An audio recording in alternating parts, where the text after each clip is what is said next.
kwa maana Mkombozi Drivers African Group, na tuko na rais wa chama hicho hapa nchini Seleman Idi Mkondo. Hamisi, jambo. Habari za majukumu? Majukumu yanaenda vizuri. Tunamshukuru Mwenyezi Mungu kwa tuamka salama katika ujenzi wa taifa. Ndio. Karibu sana za tangu kipindi kile. Kwa kweli kwanza nashukuru. Kazi iliyofanyika mara ya kwanza kwa kutumia kituo hiki imezaa matunda. Nashukuru sana. Na pia namshukuru rais wangu Samia Suluhu Hassan kwa kazi ngumu ya kufikiria na kutupatia viongozi nguli, akiwa waziri mkuu pamoja na waziri wa ujenzi. Walitembelea Tunduma, wakaona maeneo mbalimbali na jinsi ya kutatua swala hilo, na pia waziri mkuu alikuja akazungumzia tena swala hilo. Kwa kweli ametuletea viongozi ambao hatukutegemea kama tutawapata hapa Tanzania. Nalishukuru sana swala hili. Naendelea barabarani, lakini pia kwenye boda zetu. Kwa namna gani ambavyo mnahisi kama serikali imewasikiliza, na kipi kimetekelezwa ama kipi ambacho mnahisi kwa sasa si kero tena, ama pengine mnasikilizishia baada ya haya maelekezo ya serikali? Cha kwanza kabisa, kuna viongozi ambao wamefika kutupa nguvu kwamba watatekeleza. Na waziri mkuu alipofika hakusita, akaongea kabisa kwamba atatekeleza, itekelezwe mara moja. Pia kinachotuletea nguvu ni kwamba kuna magari yanapita moja kwa moja saizi, yakiwa matenki na Luzi Cargo. Okay. Kilichobaki hapa ni kitu kidogo tu, ambapo magari yaliyokuwa mengi ni yale makontena. Na tunaiomba tukirudi katika uongozi wetu wa TRA na ZDRA, mkuu wa mkoa, mkuu wa wilaya, katika vikao vilikuwa tarehe 15 na vyama vya madereva mbalimbali vya Zambia na Tanzania, wameweka sawa swala hili. Kwa kweli tumeona matunda kwamba saizi Luzi Cargo na hizi tenki zinapita moja kwa moja. Kilichobaki ni kumalizia kwamba wakishughulikie swala hili la upande wa kontena zipite, kwa vile ni nyingi sana. Baada ya kuja Sumbawanga Road waweke utaratibu mwingine ambao wakuzipitisha hata gari 30 ili ziingie moja kwa moja katika boda. Baada ya kuja Sumbawanga ambapo hakuna huduma zozote ambazo zinatumika, kwa sababu hivi juzi tu kuna dereva mmoja alipata tatizo la kujeruhiwa na vibaka kwenye hii barabara mnakosubiri kuvuka. Subiri kuvuka huko, sababu ulinzi bado kabisa. Na jana ndo tuliona foleni ndefu zaidi imevuka, ambapo tumezoea mara nyingi mkiishia maeneo ya Msongwa. Awamu hii mlifika mpaka Chipaka. Ni kwamba kuna kitu ambacho kidogo tunaomba ratio wetu, tunampongeza kwa kazi ngumu anayoifanya, lakini naye ni binadamu, hawezi kufanya yote akawa sawa. Kwa hiyo tunaomba kwamba baada ya kontena kuzileta huko ambazo ndio nyingi, kwa hiyo wafanye utaratibu mwingine wa kuzipitisha kwamba 30 ili madereva wabaki pale pale kwenye hadi yao. Kwa sababu jana nimeongea na mkuu wa wilaya. Kamuuliza kiongozi, hivi niza zikavuka gari ngapi kwa kutwa hizi kontena? Kama kontena kutokana na skana ni 100 kwa wastani, lakini zikazidi hapo, lakini wastani wa kwanza ni 100. Kama ni 100 wakizita 30 ni waita mara 3 tu katika yadi.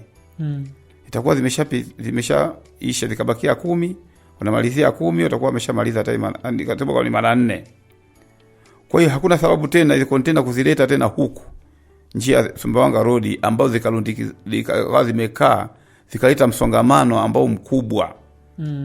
Maana tunasema kwamba mfupa umeshaupasua, bado wamalizie nyama ile baki. Na hapo rais, unataka kutuambia kwamba kwa kiasi kikubwa magari ambayo ni mengi huku katika mpaka huu ni makontena?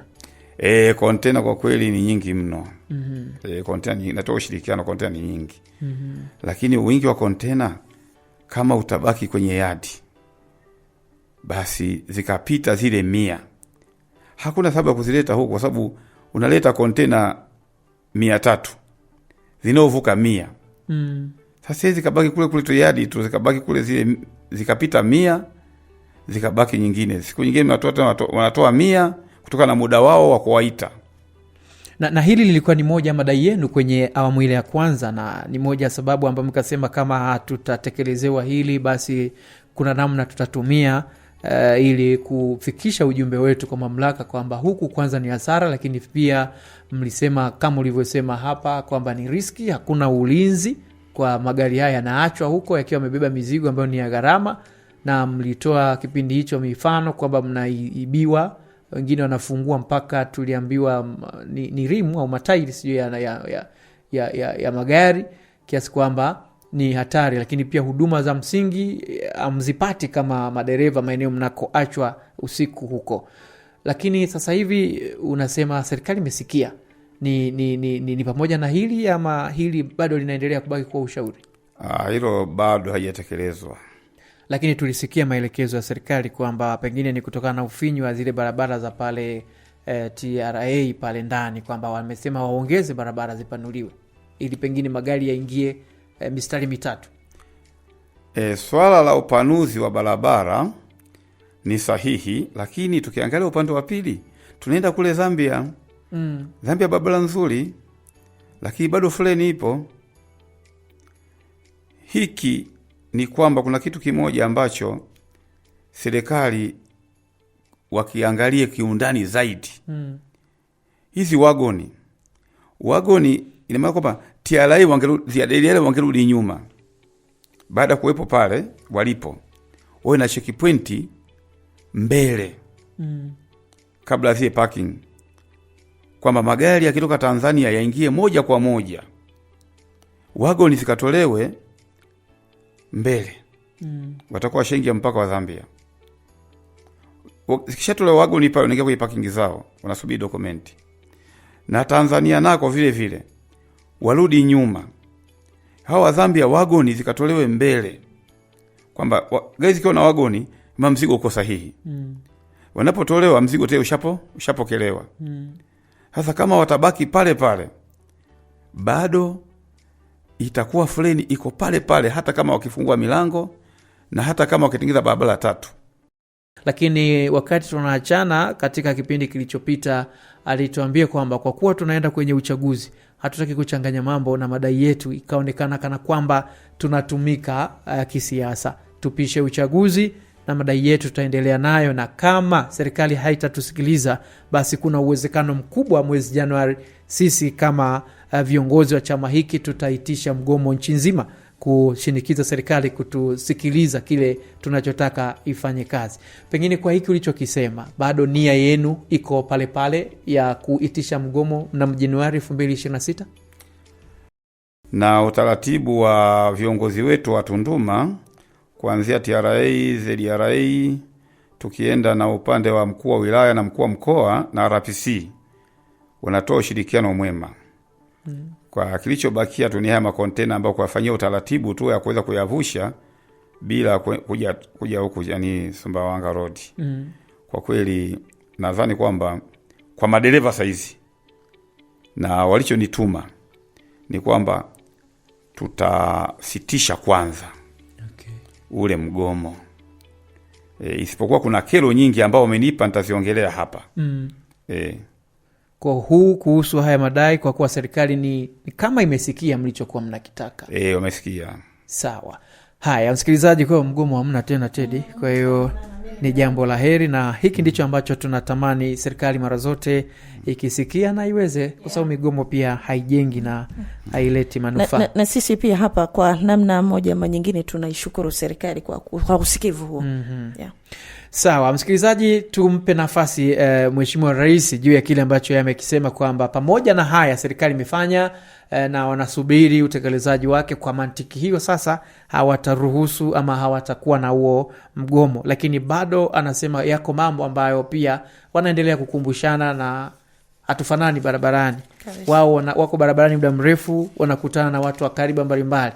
Askari tunapeana zamu, lakini wao ni wao siku zote wako barabarani. Pengine tupate uzoefu, lakini pia serikali kwa kuwa inaendelea kusikia, tuweze kusikia hiki kingine ambacho madereva wanacho. Rais, Bwana Mkondo, kuna jambo lipi jipya lingine ambalo nafikiri serikali inatakiwa ilitupie jicho? Kuna kero kama 3 hapa. Kero ya kwanza, utekelezaji wa jeshi la polisi. Utekelezaji huu atakiwa uwe makini. Kwanza, hii imenitokea mimi mwenyewe binafsi. Mimi nilifika sehemu moja inaitwa Sanga. Nitatoa kifaa hapa ambacho nilikifanyia kazi kuangalia, je, taratibu zinatendeka au hazitendeki. Unaiona hii? Yeah. Hii ni connector. Okay. Ya tela na gari la mbele. Umeona hii? Yes. Hii mimi nilipofika maeneo ya Morogoro, kuna kituo pale cha checkpoint Sanga. Nilipofika pale, mimi nikaona wanafanya kazi au wanaendelea kukusanya faini. Nikakichomoa. Nilipokichomoa ni kama kilomita 1 sikose hivi. Nikatembea, tela likawa halina taa nyuma. Na nikajua, na nikaangalia nyuma hakuna magari. Taa zangu zikawa za mbele. Kafika pale nikasimamishwa. Ilikuwa saa 3:01 siku ya Ijumaa. Siku ya Ijumaa ilikuwa tarehe 5 mwezi wa 12 mwaka 2025 usiku. Wakanisimamisha, wakakagua gari. Kuna askari mmoja trafiki akakagua gari, akamaliza. Kama bwana, nimekukamata, nyuma taa hazifanyi kazi. Kweli mba kweli, njoo jidizishe. Kana kajidizisha, kasema sawa. Sasa kilichotokea pale, kaambia kiongozi hapa kupiga faini. Kaambia sawa, hakuna hata onyo. Kasema hapa hakuna onyo. Wewe unahatarisha maisha, unaweza dangerous drivers. Kasema sawa, nimekubali. Wakaniandikia faini. Kasema sawa. Nikamuuliza, hamna kitu kingine? Akasema hamna kitu kingine. Endelea na safari. Ambia wewe endelea na safari. Pamoja na kwamba taa bado haziwaki. Nikamwambia sasa, naomba namba zako kwa sababu umevaa reflector. Akasema uweze kuchukua namba zangu. Akasema hapana, nina haki ya kuchukua namba zako. Wewe ni nani kama mimi nikiongoza madereva? Akasema sawa, twende kwa mkubwa wangu. Kuna mkubwa wangu anaitwa ASP Eric Mlelwa. Akanipa namba yake ya simu hapa.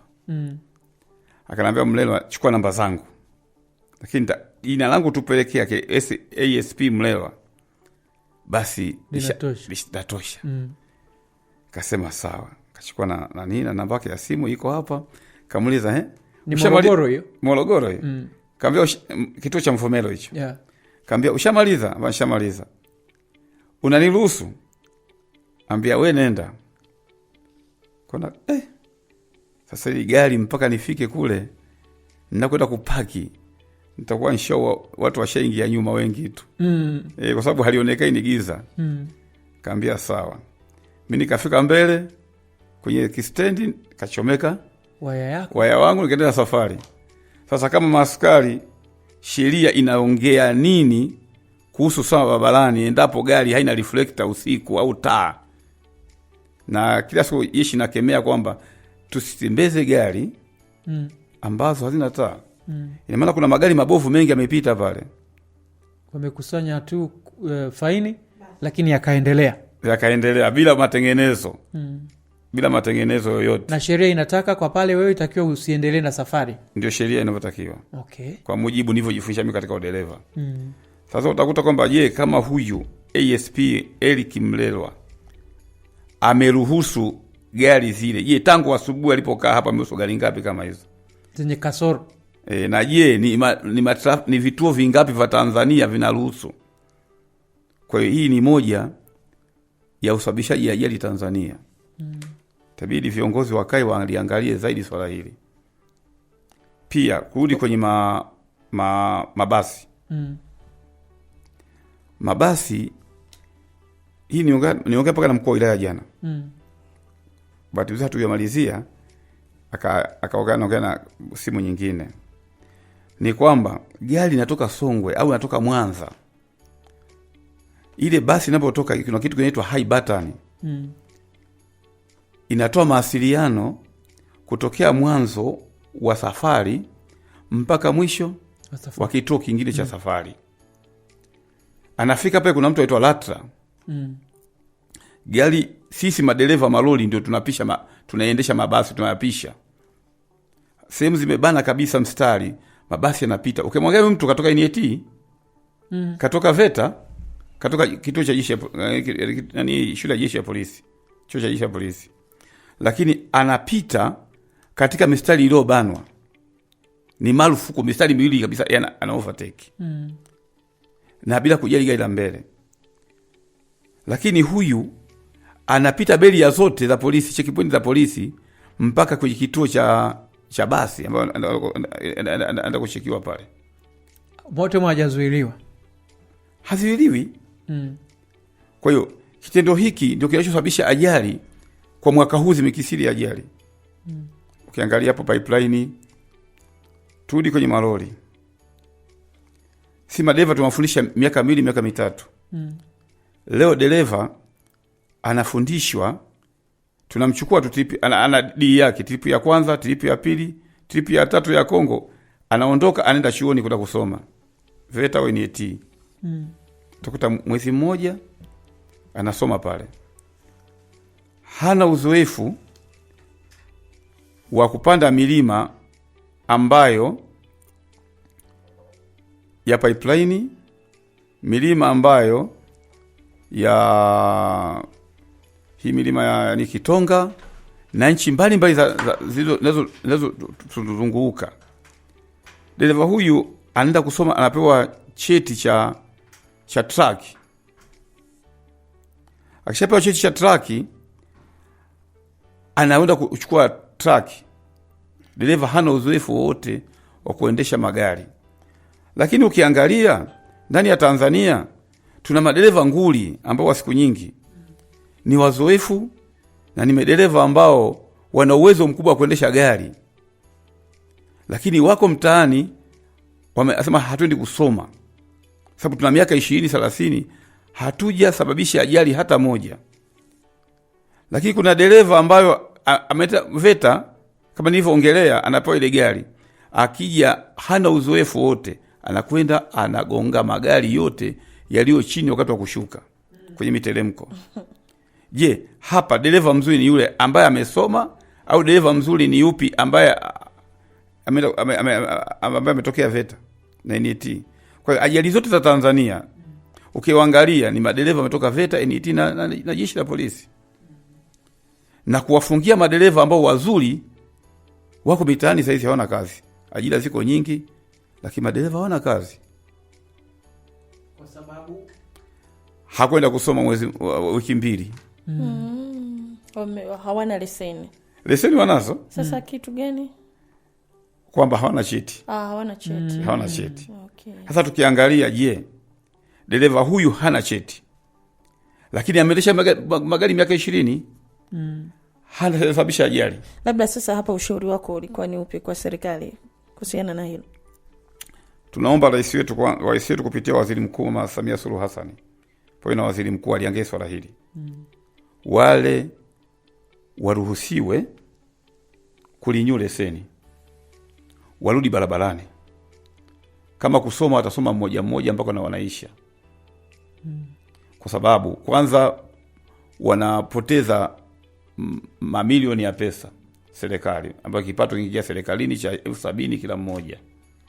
Cha pili, utakuta kwamba madereva hawa nasema kwamba hawana kesi. Kwa sababu kompyuta wanazo, madereva wanajua, wenye matatizo wanajua, sio matatizo wanajua. Hasa kama dereva huyu ameendesha gari miaka 30, au 20 hana ajali. Dereva huyu ameenda kusoma VETA na NIT, kila siku ni ajali. Ni dereva yupi ambaye anaweza kutusaidia? Ni kweli kabisa, tutamchukua huyu asiyesababisha ajali, lakini jeshi la polisi linasimamia sheria, si ndio? Kwa pengine pamoja na uzuri wake huo, lakini anafaa atimize masharti na vigezo vyote ili kusudi awe sasa huru kuendesha magari. Kuna shida gani ngumu rais kwa kwenda darasani wiki moja tu? Kuna kitu kimoja. Dereva huyu sio kwamba dereva huyu alikuwa sio dereva. Madereva hao, sisi madereva tulibadilishwa leseni 2012. Tukiambiwa leseni hizi ndio leseni ambazo za taifa sasa hizi. Okay. Ambazo hazina kikwazo chochote. Mwenye kutaka kusoma aende PSV. Kama kusomea sheria, madereva ameenda PSV. Umesomea sheria. Na hivyo tunaendesha mpaka Interlink, Dengla. Ndani ya hizo gari hazipo. Sasa je, kuna sababu gani dereva huyu asitishwe leseni yake, asiendelee kuendesha na gari eti kwa sababu hakwenda kusoma wiki 2? Wakati madereva wamekaa miaka 3 kujifunza magari. Okay. Tunaomba serikali waliangalie swala hili. Kwa sababu leseni zimetolewa na serikali za na zikaenda kwenye metaniwa jeshi la polisi.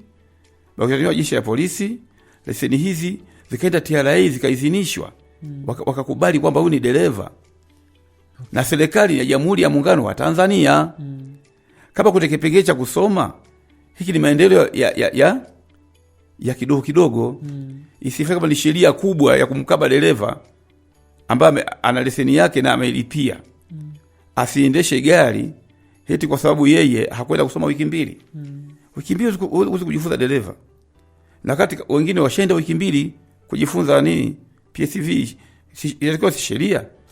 Mtu ameenda PSV sana sheria anajua ya barabarani. Kwamba anaweza kuendesha basi. Hasa kama anaweza kuendesha basi, atakosa kuendesha lori. Madereva wote wanaendesha mabasi mtoka kwenye malori. Ndio hivyo. Sasa tuangalie hapa, je, wanafundisha udereva au sheria? Kama sheria mtu kashasoma tayari PSV, anazitambua. Okay. Sawa, serikali iliangalia hilo kwa sababu inawapoteza madereva wengi wazuri kwa sababu ya sheria hiyo ama kwa kigezo hicho. Na tunafika mwisho, mwenyekiti, amini rais wa MBAG. Nini ambacho ungependa kuambia madereva wako lakini pia na serikali kwa ujumla? Kwanza, madereva wawe makini barabarani kufuata sheria za barabara. Maana tunamaliza mwisho wa mwaka sasa hivi. Ndio. Kama walivyoona ajali zilizotokea mwaka huu. Na madereva wasikimbilie kuendesha magari kwanza, watambue udereva ni nini. Na gari ni hatari. Linasababisha mambo mengi, unaharibu gari za watu, unaharibu mizigo, ama hatajio menua magari kwa sababu ya wapate maendeleo. Lakini utakuta madereva tunayaharibu magari.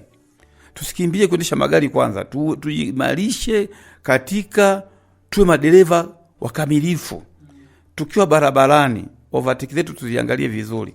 Utakuta mtu kutoka NIT na chuo cha VETA anaendesha gari, hajamaliza. Analiovertake gari, hajalimaliza ile gari, anarudi kushoto. Anamsababisha matatizo huyu mwenzake bila sababu yote. Sisi hatukujifunza magari hivyo zamani. Sisi tuliambiwa kwamba unaendesha gari 3, la mbele, la kwako na la nyuma. Usalama hapa utakuwa upo. Ukiendesha magari 3 tu utakuwa wewe usalama upo. Na unapoangalia gari la mwenzako la mbele, uangalie uache nafasi ya gari lako zima. Sababu breki unaweza kuifunga, inachukua sehemu ndefu, ndio iwaze connection yote ziungane kwa pamoja. Kwa nasema kwamba madereva, kama udereva wako bado, acha kuendesha gari. Gari ni hatari. Kama udereva wako uko safi, basi endesha gari kutokana na barabara zetu zilivyo. Kweli tuna barabara finyu, miundombinu sio mizuri, lakini tukizitumia vizuri tutafikia mpaka pale ambapo sasa serikali inatutengenezea barabara nzuri. kwa usalama kabisa. Asante sana. Kwa upande wa serikali sasa, huko ni kwa upande wa madereva serikali?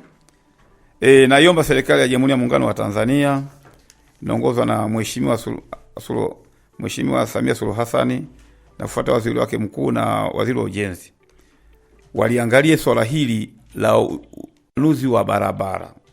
Watujengee barabara za kisasa ambazo zenye kutokana na uingizaji wa magari walionayo, kwa sababu wameingiza magari yenye uwezo mkubwa, barabara hawana. Kwa hiyo nayo inachangia kwenye ajali. Inachangia kwenye ajali. Barabara ni chanzo cha ajali Tanzania. Sisi tukushukuru sana raisi wa